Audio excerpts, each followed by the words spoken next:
Assalamualaikum warahmatullahi wabarakatuh. Selamat siang, salam sejahtera untuk kita semua.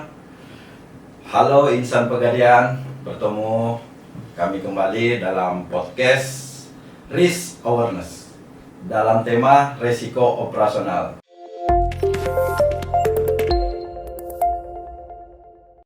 Dan izinkan saya berpantun terlebih dahulu.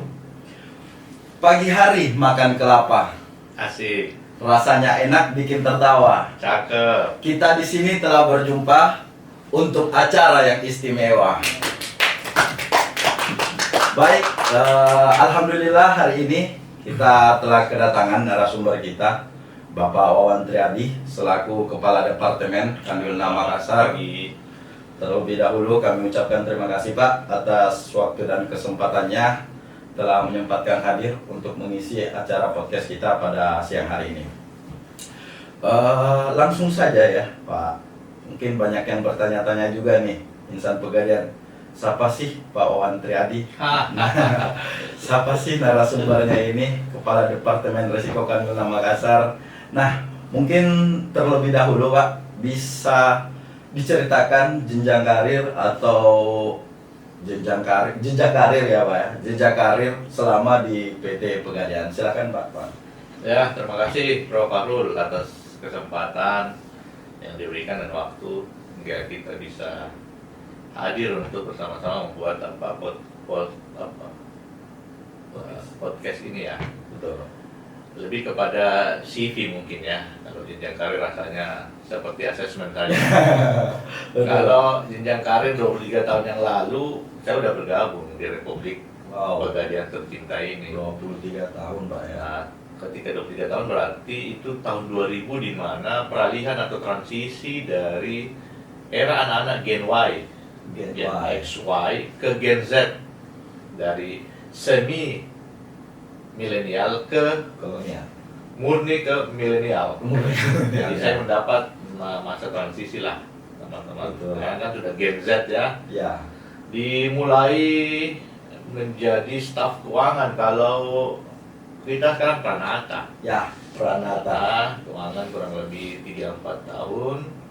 Selanjutnya mendapat kepercayaan untuk turun ke operasional, dalam hal ini di front line, untuk terjun langsung sebagai penaksir saat itu. Setelah itu waktu demi waktu kami juga di challenge lah.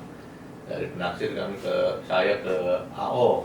Kalau dulu analis hukum, kalau kita sekarang kan AO, account officer. Setelah itu challenge demi challenge dan kesempatan demi kesempatan di dalam berkarir. Karir pertama saya sebagai asisten manajer usaha syariah saat itu di bawah bagian operasional, manajer operasional. Selanjutnya berpindah ke asisten manajer usaha lain, terus dipercaya sebagai pemimpin cabang di Pabayeng, kembali ke Kanwil ke divisi atau departemen keuangan kurang lebih 3 tahun, kembali di situ, kemudian mendapat kepercayaan sebagai kepala departemen SDM kurang lebih setahun, sempat juga transit lah di logistik 3 bulan sebelum saya menakodai departemen bisnis support kurang lebih setahun, dan di challenge lagi oleh manajemen untuk turun kembali ke cabang, di mana cabang Makassar saat itu.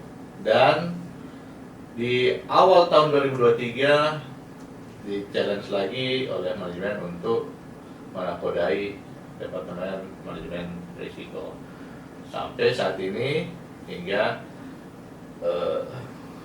acara podcast ini bisa kita adakan di kesempatan pagi hari yang baik dan tentu yang nuansa yang baik pula dengan itikat, dan mungkin goals kita juga untuk tujuan yang baik, peningkatan.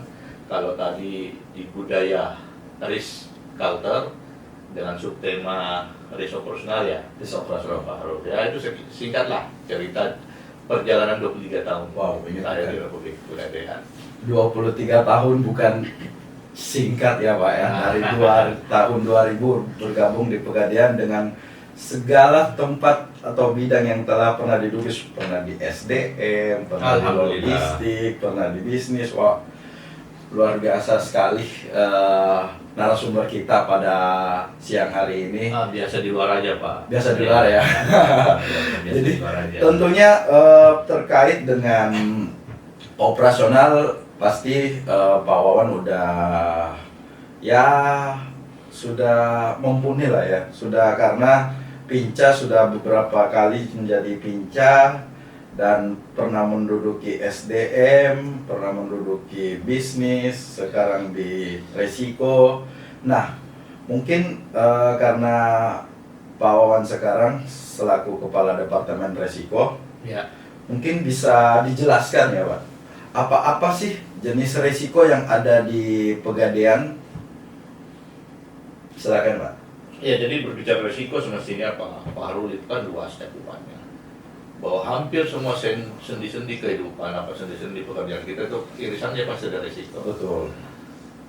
Namun khusus di perusahaan tercinta kita itu kita kategorikan atau kita kelompokkan menjadi, saya ingat saya itu 8 jenis resiko yang kita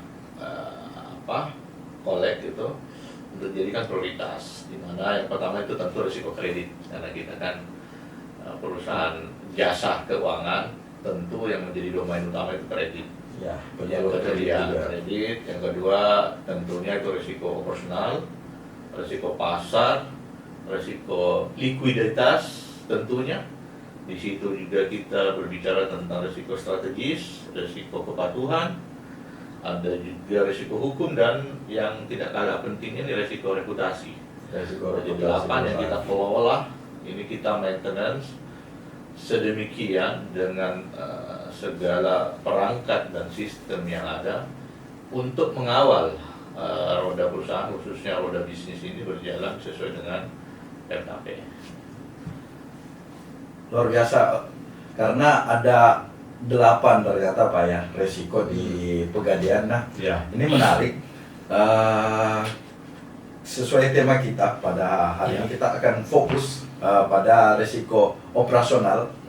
Mungkin Pak Wawan bisa jelaskan apa itu resiko operasional, atau adakah contoh-contoh yang pada resiko operasional yang sering terjadi di PT Pegadaian, khususnya di operasional. Ya baik, tentu kalau berbicara khususnya lagi resiko operasional itu biar lebih terarah kami mengelola, tentunya kami membagi menjadi 2 bagian ya. Ada yang dari sisi internal kita, risiko itu lahir dan melekat inheren di internal kita. Ada yang berasal dari eksternal tentunya. Saya berbicara dulu yang melekat di kita lah, inheren di internal kita. Tentunya yang pertama adalah habit atau risiko terjadinya fraud tentunya. Ya. Itu yang berasal dari moral hazard dari pegawai kita. Ini inherent dengan kita. Risiko itu pasti melekat dan pasti ada, sehingga yang menjadi prioritas kita untuk mengawal. Yang kedua adalah pekerjaan atau objek dari pekerjaan atau tupoksi job desk dari teman-teman itu sendiri. Sampai yang lebih real lah, misalnya kami dulu pernah di keuangan. Ya. Nah, ada risiko-risiko yang harus kita kendalikan terkait dengan pelampauan kas dan giro di outlet. Kenapa? Karena di situ jelas ada risiko. Ketika duit cash itu berlebihan di suatu outlet, di meja, di laci, itu bisa mengundang sesuatu yang kurang baik, bisa memunculkan moral hazard yang tinggi ke teman-teman untuk menyalahgunakan tentunya. Itu yang melekat semua di dalam.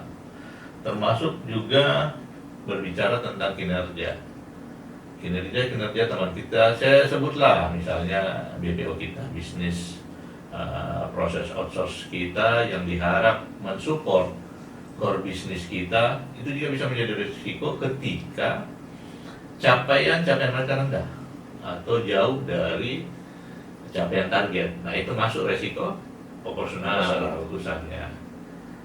Tidak kalah pentingnya adalah risiko terhadap rendahnya implementasi budaya.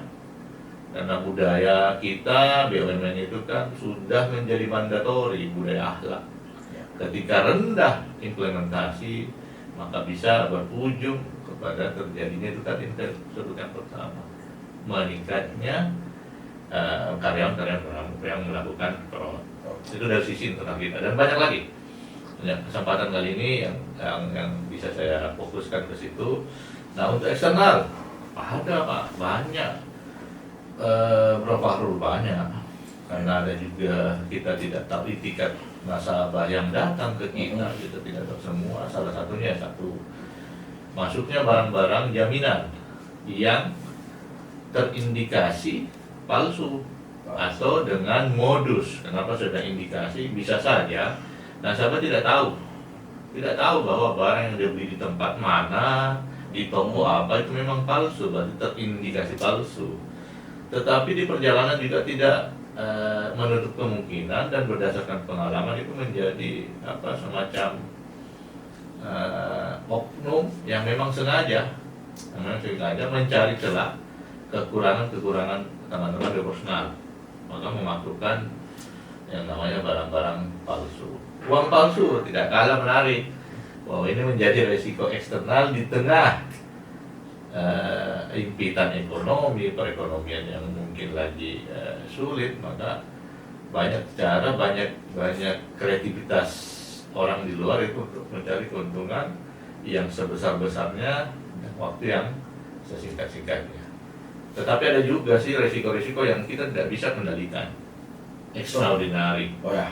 Kebakaran lah, gempa, force majeure. Itu extraordinary. Dan itu menjadi resiko juga yang harus kita mitigasi, tentunya menjadi bagian dari resiko proporsional. Maka dari awal saya mengatakan bahwa berbicara risiko itu sangat luas. Luas sekali Pak. Irisannya, dia sentuh ke sana kemari, itu memang berbicara risiko sangat menarik.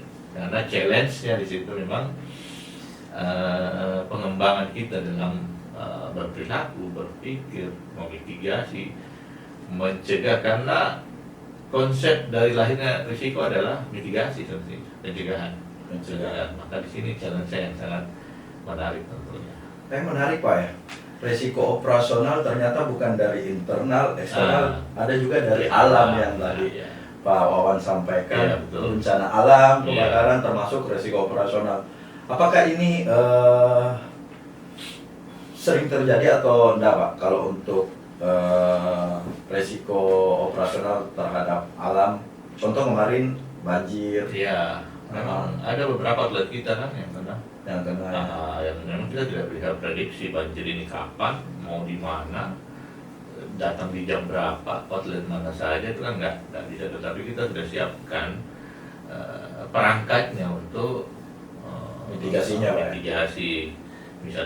Misalnya sebelum terjadi banjir, maka perangkat elektronik misalnya jangan lagi kita letakkan langsung di lantai, tetapi ditaruh di sarana-sarana yang lebih tinggi, yang kira-kiranya ketika terjadi banjir itu tidak mengalami kerusakan yang fatal, termasuk ini colokan-colokan listrik dan sebagainya. Itu harus kita perhatikan, letak kedudukan, tempat kedudukan, termasuk jam-jam pada saat kita fungsikan.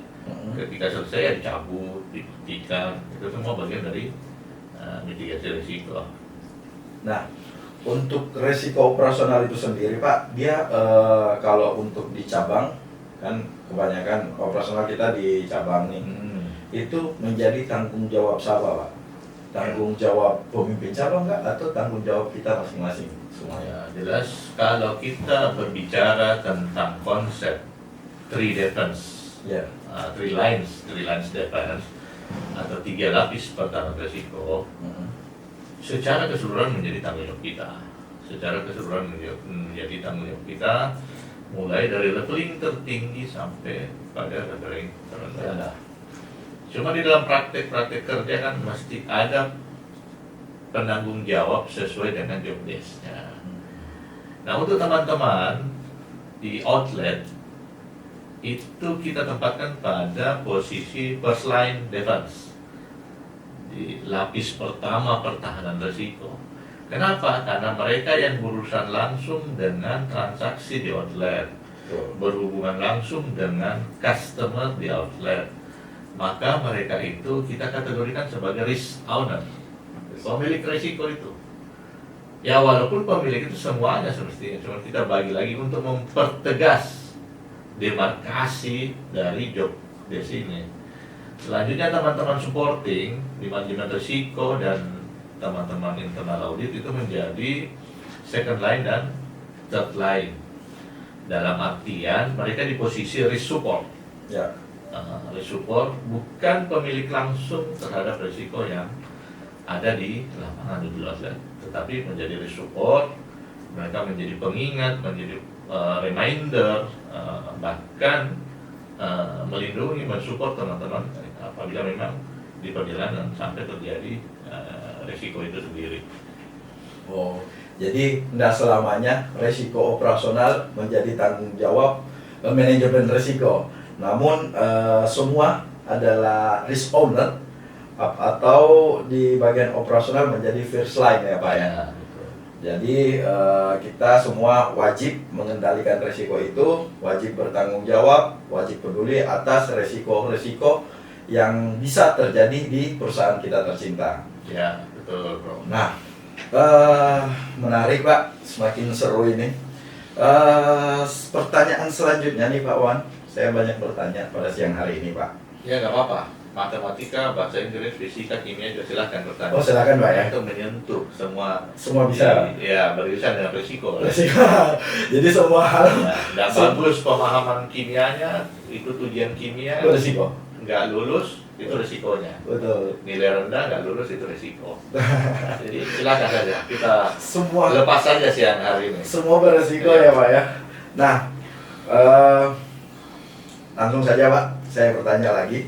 Ya. Bagaimana peran Departemen Manajemen Risiko Kandunla Makassar dalam pengendalian risiko yang mungkin tiap tahun meningkat, apalagi kemarin pas pandemi banyak yang gagal bayar, itu termasuk yang seperti Bapak katakan tadi, risiko eksternal. Peran Departemen Risiko apa saja sih pada saat risiko itu muncul atau pada saat sebelum risiko itu muncul, mitigasi atau gimana? Ya, silakan Pak.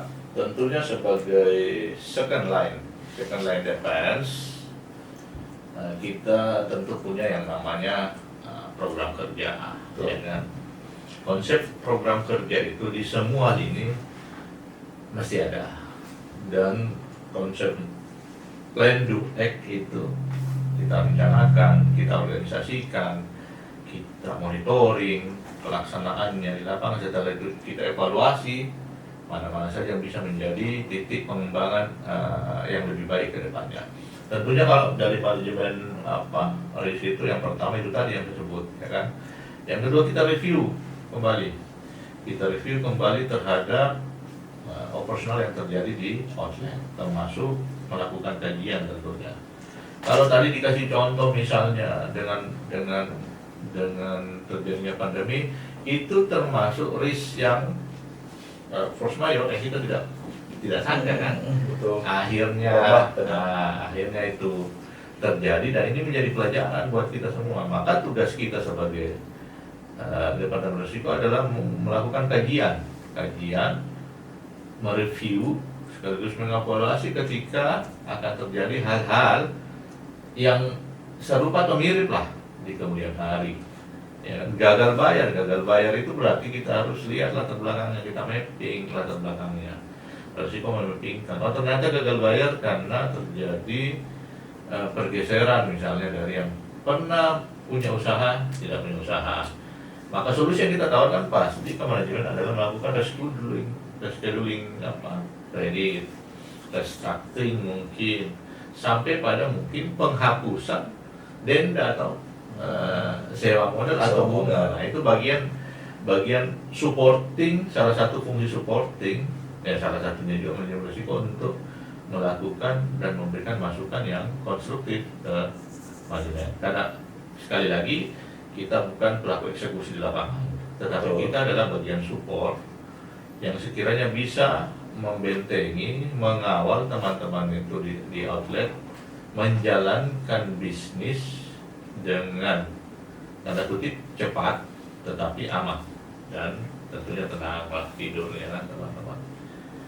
Jadi itu yang menjadi salah satu contoh. Konsen kita juga kan di manajemen risiko itu ada yang namanya SMK 3 Global Rule, Sistem Manajemen Kesehatan dan Keselamatan Kerja, di mana menjadi tanggung jawab kita bersama bahwa menciptakan suasana kerja yang kondusif, yang aman bahkan nyaman dalam teman-teman melakukan pekerjaan. Apa salah satu contoh teman-teman kita sediakan dalam SMK 3 itu? Kesiapan alat-alat bencana misalnya, penanggulangan bencana, kebakaran misalnya, maka ketersediaan APAR itu wajib. Kalau di setiap cabang? Iya, outlet, unit itu wajib ada APAR. Termasuk pada pencegahan terjadi iritasi atau kecelakaan kecil, kecelakaan ringan baik di perjalanan maupun sementara bekerja di outlet, itu kita wajib menyediakan kotak P3K misalnya.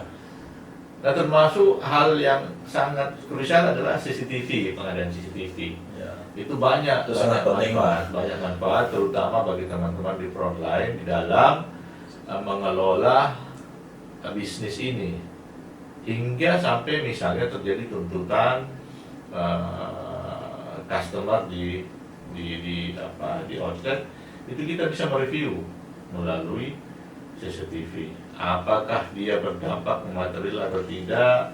Kalau tidak, kita lakukan role play untuk melakukan perbaikan pelayanan ke depan. Itu semua bisa kita lihat dengan memutar flashback itu kembali rekaman CCTV, karena alami kan pelayanan ketika kita tidak, tetapi secara sistem CCTV merekod dan kita mereview, maka alami itulah model pelayanan teman-teman di lapangan. Untuk kita lakukan apa? Perbaikan tentunya ke depan. Peningkatan pelayanan, ujung-ujungnya adalah peningkatan produktivitas dan kinerja teman-teman. Saya kira itu salah dua lah. Nah, kalau salah 3 itu di Solo, salah 4 kita dapat 60, salah 5 kita nggak lulus. Gitu. Bisa aja Pak. Iya. Nah, narasumbernya agak ada ya. Iya, saya mantan inilah Yuri stand up comedy. Juri loh. Bisa stand up juga Pak ya? Oh bukan, saya juri. Juri ya. Jadi ide-ide itu dari konstituen, dari peserta. Tapi nggak ada resiko yang bercandaan Pak ya, semua ditanggapin serius oleh Departemen Resiko. Oh iya lah kalau berbicara, tapi kan kerja itu Pak serius, ada santainya juga, tapi sukses. 3S, jangan serius, stres, stop. Santai? Ya santai. Serius dulu. Serius di bawah santai. Tujuannya bawa sukses. Ya. Jangan sampai 3S-nya itu ke risikonya. Apa itu? Serius, stres, stop. Bisa dead dong nggak ya? Iya betul. Jadi peran risiko luar biasa ya. Selain di mana bisnis harus tumbuh, namun kualitas aset harus terjaga dengan adanya Departemen Risiko. Challenge, wow, luar biasa. Nah, mungkin yang terakhir Pak, apa kira-kira tantangan terbesar dalam pengelolaan risiko di Pegadaian, khususnya kantor wilayah Makassar, dan mungkin ada saran-saran untuk teman-teman insan Pegadaian yang nonton pada siang hari ini, apa sih resiko atau saran-saran yang bisa terjadi di cabang, khususnya di operasional cabang ya, untuk mengendalikan resiko operasional itu Pak. Silakan Pak. Baik, ini seperti ujian disertasi nih pertanyaannya, tapi rasa-rasanya ya jadi juga sih, karena pertanyaan tantangan terbesar ya. Tantangan terbesar, Pak. Jadi gini Bro Fahrul. Berbicara tentang manajemen risiko memang ini kita hal baru lah untuk di Republik Pegadaian ini. Betul. Seingat saya 3-4 tahun terakhir baru terbentuk yang namanya SOP. SOP-nya? SOP-nya. Setelah itu terbentuklah melalui penyusunan SOTK. Terbentuklah masing-masing di setiap wilayah itu ada manajemen risiko. Tentu tantangan terbesarnya adalah membangun habit itu sendiri, Bro Fahrul. Habit, sense of risk dulu, risiko peduli terhadap mitigasi atau maintenance risiko. Harapannya, goalsnya tentu menjadi risk culture tadi, menjadi budaya risiko. Ya. Kenapa? Karena manajemen sudah menyiapkan perangkatnya. Apa perangkatnya? Salah satunya adalah dibuatnya SOP tentang pengendalian risiko. Apalagi perangkatnya, disesuaikannya SRTK kita dari pusat sampai ke kantor wilayah, walaupun memang belum sampai ke outlet terkecil, adalah terbentuknya divisi manajemen risiko untuk diambil itu departemen manajemen risiko, sehingga manajemen itu sudah melengkapi lah dari sisi support, aturan, SOP, dan perangkat-perangkat yang seperti yang saya sebut tadi. Maka challenge terbesarnya adalah mendrive ini komitmen petinggi kita, komitmen pemilik diturunkan ke BOD turun ke manajemen, middle management sampai ke bawah ke outlet adalah membangun kepedulian risiko yang goalsnya menjadi budaya. Dari hal-hal kecil saja, Pak Fahrul, saya bisa contohkan dan juga bisa menjadi masukan lah untuk teman-teman di lapangan. Ayo kenali dulu job desk-nya masing-masing. Contoh ya, seorang penaksir di front line. Hal terkecil adalah memahami betul job desk teman-teman di front line selaku penaksir. Yang realnya lagi deh di lapangan, yang realnya lagi job desk terkait dengan risk awareness ini atau risk apa istilahnya lah, sense-nya ya, tentang due diligence customer. Due diligence itu apa? Adalah pengenalan nasabah yang lebih mendalam, mendetail. Perangkat sudah disediakan oleh manajemen dalam bentuk form KYC, Know Your Customer. Makanya harus menjadi mandatori bagi teman-teman di frontline, tentunya penaksir, kasir, staffing mungkin yang ada bagian pemasaran untuk betul-betul menjalankan atau melaksanakan dengan mengisi form Know Your Customer secara due diligence.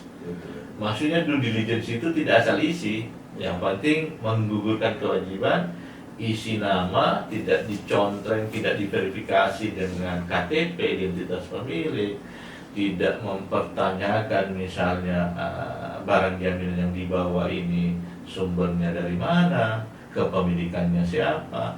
Nah itu yang harus digali semua dan dituangkan secara terdokumentasi, teradministrasi di form itu tadi, sampai pada penggalian informasi mengenai sumber pendanaan. Itu bisa menjadi risk mitigasi semua. Untuk apa? Salah satunya itu untuk mencegah gagal bayar. Lagi nggak ada pantun. Ilmu dan kalau gitu saya bantu nih. Saya juga ada pantun. Ya. Masa cuma Insan Pegadaian kita dapat pantun dari narasumber. Nah ini baru terpikir 5 detik yang lalu. 5 detik. Ya, mudah-mudahan saya ini. Tapi pantunnya tidak berisiko ini, Pak. Pantunnya ada berisiko, bahkan mengingatkan kita. Siap. Jadi baik, saya mulai pantunnya. Jalan-jalan ke kota Solo. Cakep. Jangan lupa makan tengkleng. Ya kan? Mari giatkan budaya risiko agar tidur tenang, agar tidur teman-teman bisa tenang. Luar biasa, keren sekali pantunnya. Tetap berbau resiko ya pantunnya. Terima kasih Pak Wawan selaku Kepala Departemen Manajemen Resiko Kanwilda Makassar. Terima kasih Bapak atas waktunya. Semoga kita terhindar dari resiko yang ada dan tentunya melakukan yang terbaik untuk perusahaan yang kita cintai, PT Pegadaian. Dan akhir kata saya mengucapkan terima kasih kepada insan Pegadaian yang telah menonton hari ini. Insya Allah kita akan bertemu lagi dalam podcast selanjutnya. Sampai jumpa, salam sadar resiko. Terima kasih Pak. Sama-sama bro.